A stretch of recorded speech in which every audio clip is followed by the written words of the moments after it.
하나님 아버지, 주님의 행하신 모든 일에 감사합니다.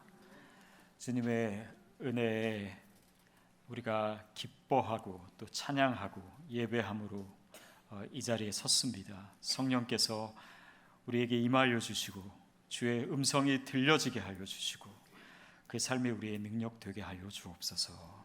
예수님의 이름으로 기도합니다. 아멘. 아담과 하와의 불순종, 그리고 동생을 죽인 가인의 살인, 살인을 하고도 스스로 죄책감을 느끼지 않고 더 담대하게 소리치는 람에게 그런 만용, 이런 내용으로부터 이어지는 창세기 6장의 말씀은 인간의 더 심화된 죄악의 모습을 우리에게 보여주고 있습니다. 그리고 하나님께서 그 타락한 세상을 향해서 어떻게 보고 계시고 무엇을 느끼고 계시고 또 어떤 생각과 계획을 가지셨는지 오늘부터 이어지는 본문을 통해서 우리가 볼 수가 있습니다. 1절, 2절 말씀 같이 읽겠습니다. 시작. 사람들이 땅 위에서 번성하기 시작했고 그들에게서 땅 생겨 아들들이 보이고 딸들이 좋았습니다. 그래서 자신들이 선택한 사람들을 아내로 맞아들였습니다. 하나님의 아들들이 사람의 딸들과 결혼해서 자녀를 낳았습니다. 여기서 하나님의 아들들이 누구인지는 성경의 난제들 중에 하나입니다. 명확하지가 않아요. 해석에 따라서 다른데 어떤 사람은 그냥 그 다신론의 세계관에서 신들을 의미하는 것이다 이렇게 해석도 하고, 또 더 많은 해석은 셋의 가인의 이제 가인이 아벨을 죽이고 아벨 다음에 이제 셋을 낳지 않습니까? 아담과 하와가 그 셋의 자손들이 바로 하나님의 아들들일 것이다 이렇게 얘기를 합니다. 그러면 사람의 딸들이라고 하는 것은 가인의 자손을 얘기하는 것이겠죠. 그 의미를 좀 확대해서는 하나님을 경외하고 하나님 안에 있는 사람들을 하나님의 아들들이라고 얘기하고, 하나님을 떠난 사람들, 하나님 없이 살아가는 사람들을 사람의 딸들 이렇게 얘기하는 것 같습니다. 자, 그렇게 해서 자녀를 낳았다 이렇게 나와 있습니다. 확실한 의미는 우리가 알 수 없지만 여기서 한 가지 분명한 사실은 사람들의 딸이라고 하는 것이 긍정적인 의미가 아니라고 하는 사실이에요. 그래서 하나님의 아들들이 보기에 눈에 보이는 대로 그 사람의 딸들을 선택하고 결혼했다. 눈에 보이는 대로 그렇게 했다라는 거예요. 그것은 타락한 관점입니다. 그것이 왜 타락한 관점인지를 보여주는 것이 3절인데요. 우리 같이 읽겠습니다. 시작. 여호와께서 말씀하셨습니다. 내 영이 사람 안에 영원히 거하지 않을 것이니 이는 사람이 그저 육체일 뿐이다. 그들의 날은 120년이 될 것이다. 자, 그 이유가 그들이 눈에 보이는 대로 선택하고 결혼한 것이 왜 타락한 관점이냐면 그들의 마음 가운데 하나님의 영이 거하시지 않는다라는 거예요. 여러분, 죄인된 인간 안에 하나님이 거하실 수가 없습니다. 그리고 3절 말씀의 그 뒷부분에 보면은 이는 사람이 그저 육체일 뿐이다. 그저 몸일 뿐이다. 하나님의 영이 없고 그냥 내가 보는 대로, 느끼는 대로, 또 육체가 원하는 대로 생각하고 판단하는 그런 존재라고 얘기하는 것입니다. 더욱이 수명이 120년으로 단축되었어요. 이것은 물론 홍수 이전의 수명은 훨씬 더 많았죠. 960세까지 사는 사람도 있었고, 그리고 홍수 이후에는 수명이 줄어들어서 120년. 그러나 정확하지는 않은 것은 홍수 이후에도 아브라함이나 이삭이나 야곱이나 다 120년 이상을 살긴 삽니다. 그러나 상대적으로 홍수 전보다는 수명이 훨씬 줄어들었죠. 고대 사회에서, 물론 지금도 마찬가지지만 수명이 줄었다라고 하는 것은 하나님의 저주입니다. 그래서 인간이 이런 과정을 통해서 타락하게 된 그 여정을 보여주고 있는 것입니다. 4절 5절 말씀 같이 읽겠습니다. 시작. 당시에 그 땅에 네피림이라 불리는 족속이 있었으며 그 후에도 있었는데 그들은 하나님의 아들들이 사람의 딸들에게 가서 낳은 그들은 옛날부터 용사들이었습니다. 여호와께서 사람의 악이 세상에 가득한 것과 그 마음에 품는 생각이 항상 악하기만 한 것을 보셨습니다. 그래서 하나님의 아들들과 사람의 딸들이 결혼을 하고 자녀를 낳았고 그들을 네피림이라고 하는데요. 5절 말씀을 우리가 굳이 붙여서 읽은 이유는 그 네피림, 그러니까 그 자손들이 땅에 살면서 하나님 보시기에 지극히 악하고 타락해 있었다라는 것을 보여주고 있습니다.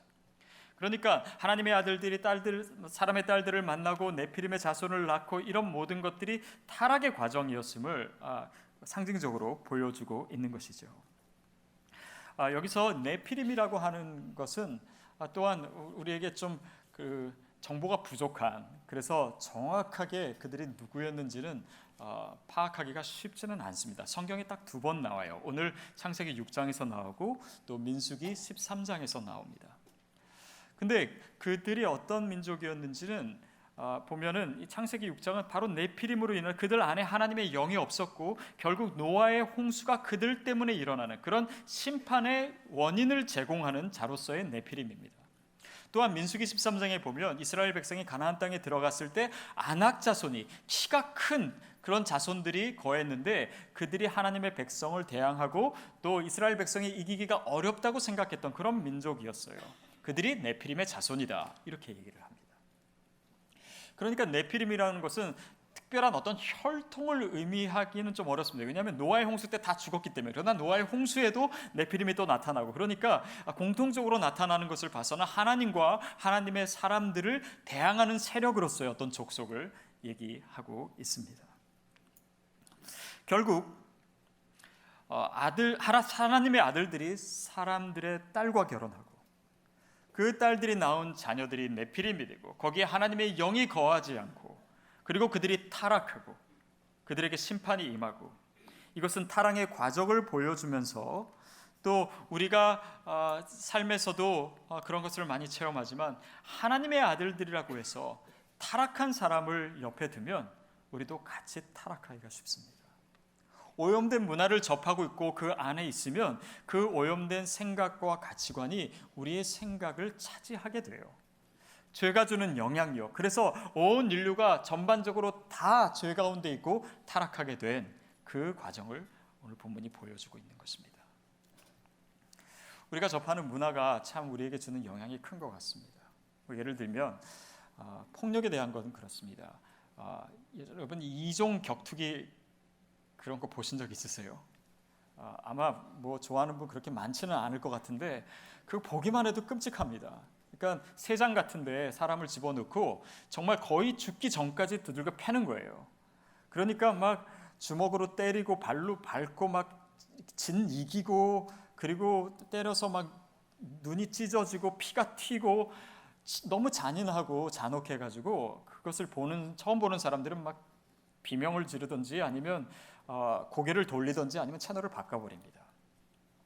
그런데 그러다가 한두 번 더 보게 되면은 뭐 똑같이 잔인하긴 한데 그냥 뭐 봐요. 이렇게 보고 처음처럼 이렇게 호들갑을 떨지는 않습니다. 그리고 뭐 이런 것쯤이야 뭐 이렇게 봐요. 그리고 여러 번을 보게 되고 10번을 보게 되고 계속해서 보게 되면은 거기에 재미를 느끼기 시작합니다. 환호성을 지르고 막 더 때려, 뭐 발로 밟어, 막 이렇게 막 응원하면서 보는 사람들도 많지 않습니까? 우리가 처음부터 그런 것이 아니에요. 그러나 그런 문화를 접하면서 그런 것들이 계속해서 우리의 생각을 잠식하고 우리의 기준을 바꾸고 거기에 맞춰지는 것, 그것이 인간이에요. 이런 폭력적인 것만 그런 것이 아닙니다. 성적인 것은 더 심해요. 결혼하기 전에 하룻밤을 같이 자고 이런 것들은 이제 더 이상 비난의 대상이 되지 않는 것 같습니다. 우리 문화에 있어서 여러 사람과 섹스를 하고 하룻밤 만나서 하룻밤 같이 자고 헤어지는 것, 그것을 너무 자연스럽게 우리의 미디어나 또 영화에서는 그렇게 다루고 있습니다. 그러는 가운데 뭐 세상에서 다 그렇게 하는데, 유명한 사람도 그렇게 하는데, 그런 생각 때문에 우리의 죄와 우리의 어떤 그런 육체적인 욕망을 스스로 정당화하는 거에 사람들은 점점 더 익숙해지고 있습니다. 여러분, 이런 것들이 이 하나님의 아들들이 사람들의 딸을 만나서 네피림을 낳는 그 모습을 반영한 거예요. 하나님의 심판에 더 가까이 가는 타락된 인류의 모습이고, 그 죄가 어떻게 사람과 문화와 시대를 오염시키는지 보여주고 있습니다. 유진 피터슨이라고 하는 영성신학자가 메시지 성경이라고 하는 책을 냈습니다. 그것은 그냥 이렇게 그 성경을 번역한 건데, 의역보다도 더 의역을 해서 현대인들이 아주 이해하기 쉽게 성경을 기록한 것이죠. 근데 거기에서 로마서 12장 2절을 아주 잘 번역해 놓고 있어요. 제가 읽어드리겠습니다. 문화에 너무 잘 순응하여 아무 생각 없이 동화되는 일이 없도록 하십시오. 대신 여러분의 시선을 하나님께 고정하십시오. 그러면 속으로부터 변화가 일어날 것입니다. 문화에 너무나 잘 순응해서 아무 생각 없이 동화되는 일이 없도록 하십시오. 우리가 하나님께 집중하지 않으면, 하나님의 시선을 갖지 않으면 우리가 어느 순간 이 죄의 문화에 온전히 사로잡혀서 헤어나지 못합니다. 그 생각 가운데 하나님의 영이 거하실 수가 없어요. 여러분, 세상이 괜찮다고 해서 괜찮은 것이 아닙니다. 세상에서 이 미디어가 인정하는 것이라고 해서 우리에게 죄가 안 되는 것이 아닙니다. 속지 마십시오. 그러는 가운데 우리는 계속해서 세상의 관점을 수용하고 점점 더 하나님의 관점을 잃어버리게 돼요. 여러분은 지금 어느 상태에 있습니까? 저는 오늘 본문을 보면서 한 가지 중요한 사실을 발견했습니다. 그것은 보통 소설을 우리가 이제 배울 때, 예전에 학교 다닐 때 배웠던 그 용어 중에 소설의 관점 중에 1인칭 주인공 시점, 1인칭 관찰자 시점, 3인칭 관찰자 시점 이런 거 배웠죠. 기억 전혀 안 나시는 표정이신데요. 그 중에 어떤 것이 있냐면 3인칭 전지자 관점이라는 것이 있습니다. 그것은 그 소설의 작가가 그 소설을 쓰면서 이 사람들의 마음속 미래, 과거 왔다 갔다 하면서 이 모든 것을 아는 이 전지자처럼 드러나고 있는 그런 관점을 얘기합니다. 근데 오늘 본문이 그래요. 오늘 본문은 이 사람들의 마음이 어떠한지, 또 사람들의 마음에 어떤 죄악이 있는지, 그리고 나아가서 하나님이 하늘에서 땅을 보시고 있는 것처럼 독자들로 하여금 인간의 그런 세계를, 그런 죄악된 세계를 볼 수 있게 하고, 하나님의 마음에 무엇을 느끼시는지, 하나님이 어떻게 보고 계시는지, 하나님의 마음속에 어떤 계획이 있는지, 이런 것까지 다 보여주고 있어요. 자, 이렇게 이 전지적 관점에서 쓴 이유가 뭘까요? 특별히 이 홍수가 시작되면 이 전지적 관점은 사라집니다. 그러니까 오늘 본문을 읽는 데 있어서 이 전지적 관점을 아는 것은 굉장히 해석의 중요한 키가 돼요. 그것은 왜 그렇게 쓰셨을까요? 하나님께서 우리로 하여금 하나님의 시선, 하나님의 눈, 하나님의 관점, 하나님의 마음, 하나님의 느낌을 저와 여러분이, 이것을 읽는 저와 여러분이 공유하기를 원하시기 때문입니다. 세상을 보시는 하나님의 마음을 우리도 같이 느끼기를 주님께서 원하시기 때문이에요. 여러분, 그래서 하나님의 시선을 가져야 합니다. 타락한 대중문화의 관점이 우리 삶의 기준이 되어서는 안 됩니다. TV 오락프로나 또 어떤 대중음악의 가사가 우리의 정신과 우리의 정서를 대표하는 것이 아닙니다. 어떤 상업적인 영화에서 그 주인공이 얘기하고 살아가는 것이 우리가 누구이며 우리가 어떻게 살아야 될지를 가르쳐주는 것이 전혀 아닙니다. 착각입니다. 여러분, 이렇게 얘기하는 것은요, 단지 우리가 세상을 볼 때 좀 냉소적으로 보고 부정적으로 봐야 된다 얘기하는 거 아닙니다. 성과 속의 이원론적인 관점에서 세상을 봐야 된다, 이런 이데올로기도 아닙니다.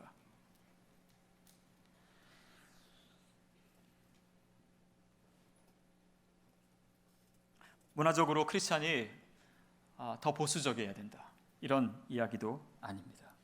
오늘 본문은 크리스찬에게 있어서 하나님이 없어서는 안 되겠다고 우리에게 요구하시는 바로 그 마음을 얘기하는 거예요. 우리가 어떤 시선과 어떤 마음과 어떤 관점을 가져야 하는지, 그리고 그것이 우리의 삶에 있어서 어떤 능력이 되어야 되는지 우리에게 가르쳐 주시는 것입니다. 5절, 6절 말씀 5절 6절 말씀 같이 읽겠습니다. 시작. 여호와께서 사람의 악이 세상에 가득한 것과 그 마음에 품는 생각이 항상 악하기만 한 것을 보셨습니다. 여호와께서 땅에 사람을 만든 것을 후회하시며 마음으로 아파하셨습니다. 여러분, 이 세상을 보시면서 이 타락하고 죄 가운데 있는 사람들을 보시면서 하나님께서 후회하셨다고, 그리고 마음을 아파하셨다고, 슬퍼하셨다고 얘기하고 있어요. 여러분, 이것은 인간에게 자유의지를 주신 하나님의 선택이 잘못되었다든지, 아니면 하나님의 능력이 없으셔가지고 지금 아파하고 계시고 어쩔 수 없이 그냥 슬퍼하고 계신 그런 내용을 얘기하는 것이 아닙니다. 이것은 오히려 하나님이 세상을 얼마나 사랑하시는지, 그렇기 때문에 이 죄악된 하나님으로부터 멀어진 인간에 대해서 어떤 안타까움을 가지고 계시는지, 마치 자녀가 부모로부터 멀어질 때 부모가 괴로워하고 슬퍼하는 그 부모의 모습을 인간적인 표현으로 보여준 것이에요. 그 하나님의 마음입니다. 여러분, 세상을 보시며 그 하나님의 마음을 우리가 느낄 수 있습니까? 예전에 몇 년 전에 참여한 한 그 컨퍼런스에서 거기에 있는 이제 사회 주요 인사들과 또 목사님들도 나와가지고 대담을 했습니다. 근데 어느 한 보수 기독교 잡지의 편집장이 나오셔서 이 정부를 굉장히 신랄하게 비판을 하시더라고요. 그래서 정치가들의 이름을 이렇게 대면서 거명하면서 그들을 굉장히 냉소적으로, 그리고 아주 독소를 쏟아내면서 비판했습니다. 그것을 듣고 있던 한 목사님이 그것에 대해서 이렇게 얘기하셨어요. 그 편집장에게 사실은 제가 선생님의 글을 오래전부터 읽고 있습니다. 그리고 세상을 보는 그런 예리한 통찰력에 감사드립니다. 그러나 선생님의 글에 한 가지가 빠져 있어서 안타깝습니다. 그러니까 그 편집장이 물었습니다. 무엇이 빠져 있었습니까? 그 목사님 대답했어요. 그것은 바로 눈물입니다. 눈물입니다. 여러분, 다른 잡지가 아니라 기독교 잡지라면, 다른 사람이 아니라 크리스찬이라면, 우리가 세상을 보면서 물론 비판할 수도 있고 바로 잡아야 된다고 목소리를 높일 수도 있습니다. 그러나 거기서 머물러서는 안 돼요. 크리스찬은 그 세상을 보시는 하나님의 마음까지 느낄 수 있어야 됩니다. 하나님의 시선, 하나님의 마음까지 나아가야 되는 것이에요. 세상에 대해서 비판하는 것이 크리스찬이 아닙니다. 하나님의 마음을 가지고 그 마음으로, 그 시선으로 그 세상을 위해서 무언가 내가 할 일을 찾아내는 것이 크리스찬의 삶이다라고 하는 것이에요. 구약에 나타난 선지서들, 그 선지자들의 이야기를 보면 하나님의 마음이 그대로 느껴져요. 하나님의 아픔이 느껴집니다. 그들은 단지 세상이 잘못됐다고, 우상숭배가 잘못됐다고 손가락쥐고 비판하는 자가 아니었습니다. 하나님의 마음을 가지고 하나님의 아픔을 느끼면서 그 영혼들을 향해, 그 나라를 향해 정말 목이 터져라 외치고 그 하나님의 마음을 그의 삶으로 전달했던 사람들이에요. 성경의 예를 좀 볼까요? 우리 예레미야 애가 2장 11절, 예레미야의 절규입니다. 함께 읽겠습니다. 시작. 내 눈이 눈물로 상하게 되고 내 내장이 끓어오른다. 내 간이 땅에 쏟아져 나왔으니 이는 내 딸, 내 백성이 멸망했기 때문이다. 이는 내 자식들과 아기들이 성읍의 광장들에서 기운을 잃고 있기 때문이다. 이스라엘 백성의 타락과 그에 따른 심판을 보면서 이 예레미야 선지자는 내 눈이 눈물로 상하게 되고 내 내장이 끓어오른다. 여러분, 이게 누구의 마음이에요? 하나님의 마음이에요. 아버지의 마음이에요. 그 마음을 느끼며 그 마음을 공감하며, 그렇기 때문에 그들이 하나님의 사람으로 설 수 있었던 것입니다. 하박국 3장 16절 시작. 그 소리를 듣고 내 뱃속이 뒤틀립니다. 그 소리에 내 입술이 떨립니다. 내 뼈가 썩어 들어가고 내 다리가 후들거립니다. 그러나 나는 우리를 침략하려고 오는 백성들에게 닥칠 재앙의 날을 조용히 기다릴 것입니다. 그 재앙을 앞둔 유다 백성을 향해서 이 하박국 선지자가 가졌던 그 마음이 표현되고, 그 소리를 듣고 내 속이 뒤틀립니다. 토할 것 같습니다. 그 소리에 내 입술이 떨립니다. 내 뼈가 썩어 들어가는 것 같습니다. 그 아픔, 그 고통, 그 슬픔, 하나님의 것이었어요. 하나님의 사람들은 그것을 느끼고 있었던 것입니다. 저와 여러분에게 그 느낌이 있습니까?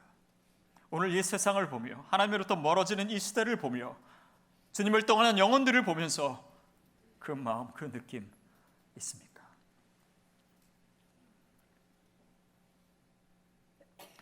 저는 컴패션이라는 단어가 보통 가난하고 또 소외된 사람들, 그 사람들을 위한 단어인 것으로만 생각했습니다. 그러나 이 컴패션, 쿰파티오야, 함께 고통을 느끼다, 고난당하다라는 뜻이에요. 이것은 타락한 세상을 향해서 우리가 느껴야 될 마음이에요. 더 나아가서 하나님의 마음입니다. 하나님의 마음을 느끼고 우리가 그분의 고통에 참여하고 그분의 마음과 시선을 우리의 가슴에 품고 같이 눈물을 흘리고 그분의 눈물이 우리의 눈물이 되는 것, 그분이 사랑하시는 것을 나도 사랑하고 그분이 미워하는 것을 나도 미워하고 그분이 좋아하시는 것을 내가 좋아하고 그분이 싫어하는 것을 내가 싫어하는, 바로 그 마음이에요. 이것이 예수 그리스도와 연합된 저와 여러분의 영성이어야 됩니다. 이것을 잃어버리면 그것이 우리의 영적인 위기의 증거예요.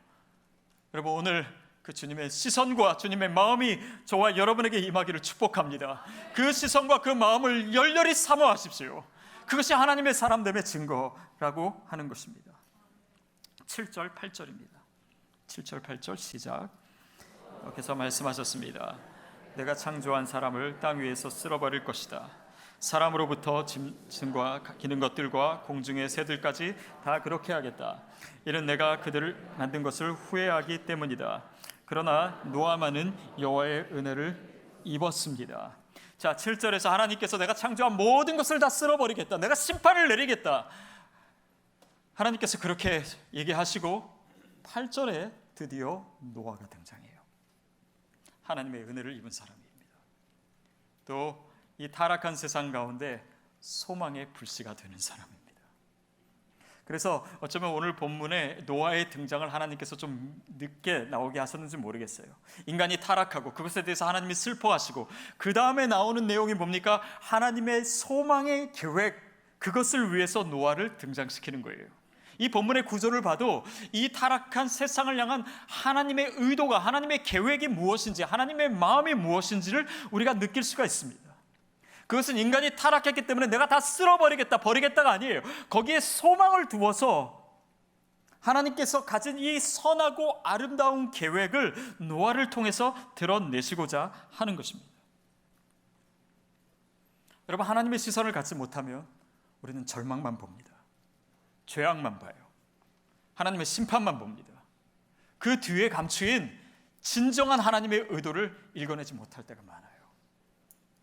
우리 삶에서도 마찬가지입니다. 우리 눈에 보이는 것만 보고 내 몸에 느껴지는 것, 그 육체인 사람으로서 내가 원하는 그런 것만을 추구하는 삶은요, 하나님의 진정한 뜻을 보지 못하는, 하나님의 영이 떠난 사람이 되는 것입니다.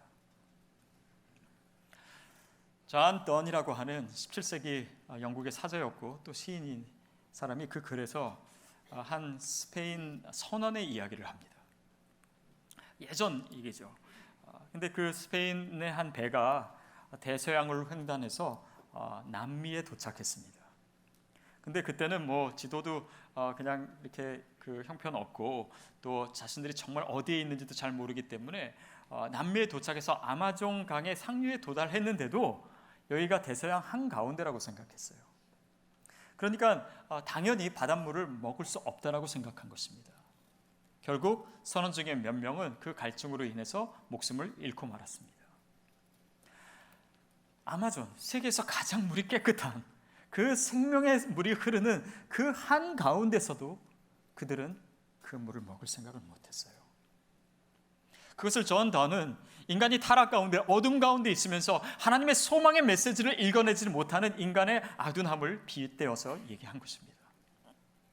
여러분, 오늘 우리가 심판을 보면서, 오늘 우리의 사회 속에서 일어나는 일을 보면서, 오늘 우리의 삶에 있는 여러 가지 사건을 보면서 그것이 때로는 어려운 일이고 힘든 일일 수 있습니다. 그러나 그 속에 있는 하나님의 마음은 우리에게 소망과 가능성을 여전히 허락하시는 은혜가 있어요. 그 하나님의 본심을 읽어내야 됩니다. 소망의 이야기를 발견할 수 있어야 돼요. 그것이 노아의 이야기에서 가장 중요한 핵심 주제이기도 합니다. 여러분, 크리스찬은요, 풍요의 한 복판에서 절망을 볼 줄 알아야 됩니다. 또한 이 절망으로 가득한 곳을 보면서 거기서 소망을 읽어낼 줄 아는 자, 이것이 바로 크리스찬입니다. 그래, 하나님의 방법을 우리가 다 알지 못해요. 우리 눈에 어두우면 그것이 어둠이라 생각해요. 하나님의 빛을 보지 못해요. 그렇기 때문에 하나님이 하실 그 놀라운 일들과 약속과 그분의 전능함과 그분의 지혜에 맞춰서 우리가 세상을 보지 못하고 내 삶을 보지 못하는 것이 인간일 수 있습니다. 그래서 사도 바울이 로마서 11장 33절에서는 이렇게 얘기합니다. 깊도다 하나님의 부요와 지혜와 지식이요 그분의 판결은 헤아릴 수 없으며 판단은 헤아릴 수 없으며 그분의 길은 찾아낼 수 없도다. 여러분, 하나님에게는 방법이 있습니다. 그러니까 나에게 방법이 없다라고 하나님께 방법이 없는 것처럼 생각하지 마십시오. 내가 작다고 하나님도 작게 여기지 마십시오. 내가 할 수 없다고 하나님도 무능한 것처럼 여기는 그것은 육체를 가진 하나님의 영이 없는 사람들의 생각입니다. 오늘 저와 여러분에게 하나님의 시선이 있게 되기를 축복합니다. 그렇다면 그분의 지혜가 보이기 시작할 거예요. 그분의 능력이 보이기 시작할 겁니다. 그분의 마음과 그분의 의도와 그분이 계획하신 그 소망을 오늘 우리의 삶에서, 우리의 사회에서 읽어낼 수 있습니다. 여러분, 그저께 연방대법원에서 동성결혼 합법 판결을 내렸습니다. 굉장히 실망스럽고 답답했습니다. 왜 하나님 이렇게 하시나? 왜 하나님 그것을 뒤바꾸지 못하시나? 왜 하나님이 그것을 허용하시나? 그런데 제 마음속에 이 사건을 통해서 하나님의 마음속에 있는 것은 무엇인가? 하나님의 시각은 무엇인가? 그것을 계속해서 생각하게 됐어요.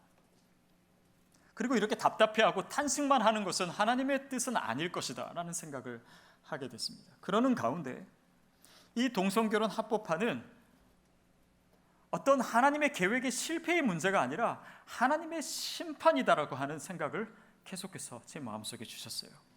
그리고 제가 로마서를 읽으면서 그 뜻에 대한 증거들을 찾아냈습니다. 로마서 1장 24절 말씀 같이 읽겠습니다. 시작. 하나님께서는 그들의 마음의 정욕대로 살도록 더러움에 내버려 두시니 그들은 서로의 몸을 욕되게 했습니다. 서로의 몸을 욕되게 하고 그들의 몸을 더럽히는 것, 그것을 하나님께서 그들이 정욕대로 살도록 내버려 두셨다라는 거예요. 그것은 하나님이 능력이 모자라서 말리지 못한 것이 아닙니다. 그들이 타락하고 그 죄 가운데서 그들을 내버려 두신 것, 그 자체가 하나님의 심판이라는 거예요. 그 뒤에 26절부터 28절까지 말씀은 더 분명하게 얘기하고 있어요. 시작. 하나님께서는 이 때문에 그들을 수치스러운 정욕에 내버려 두셨습니다. 여자들은 남자와의 정상적인 관계를 비정상적인 관계로 바꾸고 남자들도 마찬가지로 여자와의 정상적인 관계를 버리고 서로 정욕으로 불타올랐습니다. 그들은 같은 남자끼리 부끄러운 일을 저질렀고 이러한 타락한 행위로 인해 그들 자신이 마땅한 징벌을 받았습니다. 더구나 그들이 하나님을 아는 지식을 하찮게 여김으로 하나님께서는 그들을 타락한 마음대로 내버려 두셔서 합당치 못한 일을 하게 하셨습니다. 하나님을 아는 지식을 하찮게 여기기 때문에 하나님께서 그 타락한 마음을 그대로 두시사 그들의 정욕대로 부끄러운 짓을 하도록 내버려 두셨다는 거예요. 심판입니다. 여러분, 이것이 심판이라고 하는 것은 하나님이 이것을 벌 주시겠다라고 하는 의미에서 끝나지 않습니다. 하나님이 포기하시지 않는다라는 거예요. 하나님이 이 세상을 여전히 사랑하신다는 것입니다. 그렇기 때문에 다시 회복시키시겠다는 하나님의 분명한 의지가 있기 때문에 심판하시는 거예요. 거기서 요구되는 것이 무엇입니까? 회개예요. 심판을 내려서라도 너희가 회개해야 된다. 심판을 내려서라도 우리가 깨달아야 된다. 이것이 잘못되어 있다는 것을, 그것을 느끼지 못하는 한 하나님의 심판을 피할 수 없습니다. 이 시대도 그렇고 이 세상도 그렇고 저와 여러분의 개인적인 삶도 그렇습니다. 여러분, 크리스찬인 우리가 이런 동성결혼 합법화를 보면서 우리는 그런 동성연애자가 아니니까 그렇게 생각할 일이 아닙니다. 이런 판결은 오늘 우리를 향한 하나님의 회개의 요구예요. 그동안 크리스찬이 온전히 살지 못했기 때문입니다. 세상에서 선한 영향력이 없었기 때문이에요. 그러니까 그들이 우리 속에서, 우리가 읽는 말씀 속에서 진리를 찾아내지 못했습니다. 오늘 저와 여러분을 향한 회개의 요청이에요.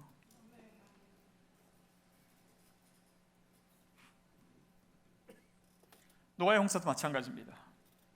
그 홍수의 심판은 하나님께서 세상을 포기하시지 않는 의도에서 보아야 됩니다. 회개하기를 바라시는 거예요. 그러나 회개하지 않으면 심판이 임한다는 것입니다.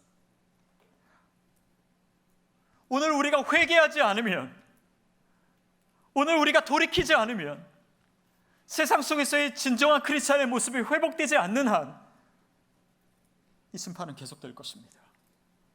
여러분, 우리가 그 시대에서 계속 살아야겠습니까? 그리고 그 시대를 우리 자손에게 물려줘야 되겠습니까? 오늘 교회됨의 이유는 무엇입니까?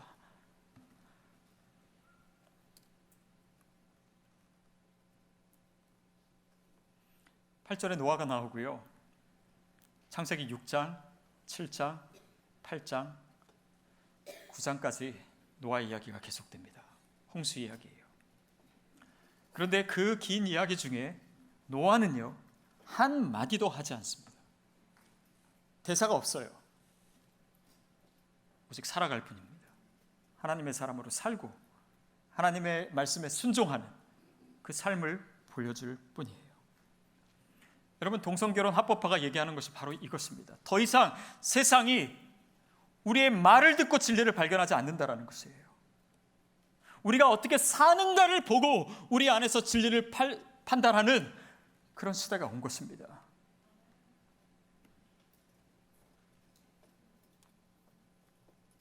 여러분, 세상에서 우리의 삶, 그것이 세상을 향한 언어입니다. 그것은 또한 하나님의 언어예요. 세상의 실체를 꿰뚫어 보고 세상을 향하신 하나님의 마음을 우리가 읽어내고 느끼고, 그리고 그 세상에 대해서 대안을 제시하고 소망의 가능성을 보여주는 삶, 그것입니다. 여러분, 관점은 행동을 낳게 됩니다. 그리고 그 행동은 우리의 삶을 만들어내는 것이에요. 하나님의 시선을 가지면 하나님께서 이 세상을 향해서 어떤 마음을 가지고 계신지, 어떤 소망의 계획을 가지고 계신지를 우리가 알 수 있어요. 여러분, 그 소망은 단지 막연히 그때가 이루어지기를 기다리는 것이 아닙니다. 여러분, 우리 앞에 소망이 있으면요, 그 소망은 오늘 내 삶을 움직일 에너지가 되는 것이에요. 내 삶을 변화시키는 힘이 되는 것입니다. 그 능력이 하나님의 시선을 아는 가운데 저와 여러분에게, 우리 교회에게 임하게 될 줄로 믿습니다. 그거예요. 그 하나님의 마음을 읽는 것이 바로 그것입니다. 여러분, 내 구원만 생각하는 신앙에서 하나님의 비전을, 세상을 향한 하나님의 비전을 갖는 신앙으로 바뀌어야 됩니다. 복음은 개인적인 구원보다 더 커요. 복음은 이 타락한 세상을 회복시키는 하나님의 능력입니다. 그거 여러분과 제가 받아들인 거 아닙니까? 우리가 복음 믿고 크리스찬 된 거 아닌가요? 그렇다면 그 능력이 오늘 우리 가운데 있고 하나님께서 이 능력을 이 시대와 이 세상 가운데 사용하기를 원하신다는 사실을 기억하십시오.